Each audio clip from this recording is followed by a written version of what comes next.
എല്ലാവർക്കും നമസ്കാരം. ഞാൻ നിങ്ങളുടെ സ്വന്തം കേക്ക്.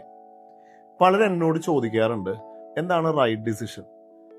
എൻ്റെ അഭിപ്രായത്തിൽ അങ്ങനെ റൈറ്റ് ഡിസിഷൻ, റോങ് ഡിസിഷൻ അങ്ങനെ ഒന്നുമില്ല. നമ്മൾ എടുക്കുന്ന തീരുമാനങ്ങൾ വിജയിച്ചാൽ അത് റൈറ്റ് ഡിസിഷനാണ്, തീരുമാനങ്ങൾ പരാജയപ്പെട്ടാൽ അത് റോങ് ഡിസിഷനാണ്. അതായത് അച്ചീവ്മെന്റ്സ് ആണ് റൈറ്റും റോങ്ങും തീരുമാനിക്കുന്നത്. പലരും റിസ്കി ആയ പല തീരുമാനങ്ങൾ എടുക്കും, എന്നിട്ട് അത് വളരെ സിമ്പിളായിട്ട് വിജയിച്ച് കാണിച്ചു കൊടുക്കും. അപ്പം എല്ലാവരും പറയും ഇത് റൈറ്റ് ഡിസിഷൻ ആണെന്ന് പറയും.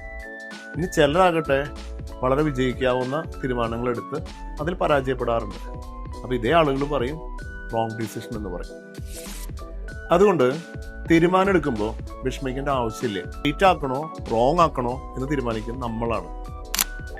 അതുപോലെ തന്നെ വിജയം പരാജയം അങ്ങനെ ഒന്നുമില്ല. ഒന്നുകിൽ നമ്മൾ വിജയിക്കും, അതും അല്ലെങ്കിൽ നമ്മൾ പഠിക്കും. നമ്മൾ വിജയിച്ചില്ലെങ്കിൽ അതിനർത്ഥം ഇനിയും ഒരുപാട് പഠിക്കാനുണ്ട് എന്നതാണ്. ഒരിക്കലും പരാജയപ്പെട്ടു എന്ന് കരുതി വിഷമിക്കരുത്.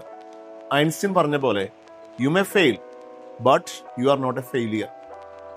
പരാജയങ്ങൾ ഉണ്ടാവും, എല്ലാ പരാജയങ്ങളും ഒരു എക്സ്പെരിമെന്റ് ആയി കാണുക. എക്സ്പെരിമെന്റ് ഇല്ലാതെ ജീവിതത്തിൽ ആർക്കും വിജയിക്കാനായിട്ട് സാധിക്കില്ല. 10,000-ഓളം പരീക്ഷണങ്ങൾ നടത്തിയതിനു ശേഷമാണ് എഡിസൺ ബൾബ് കത്തിച്ചത്. ഒരിക്കലും ഒരു ലേഖകൻ അദ്ദേഹത്തിനോട് ചോദിച്ചു, ഇത്രയും പരീക്ഷണങ്ങൾ നടത്തിയിട്ട് താങ്കൾക്ക് നിരാശയില്ലെന്ന്. അദ്ദേഹം പറഞ്ഞു, 10,000 പരീക്ഷണം നടത്തിയപ്പോൾ എനിക്കൊരു കാര്യം ബോധ്യമായി, ബൾബ് കത്തിയില്ല എന്ന്. അതുകൊണ്ട് അടുത്ത പരീക്ഷണം ഞാൻ ആരംഭിച്ചു. ഇതാണ് അദ്ദേഹത്തിന്റെ ആറ്റിറ്റ്യൂഡ്. Thank you.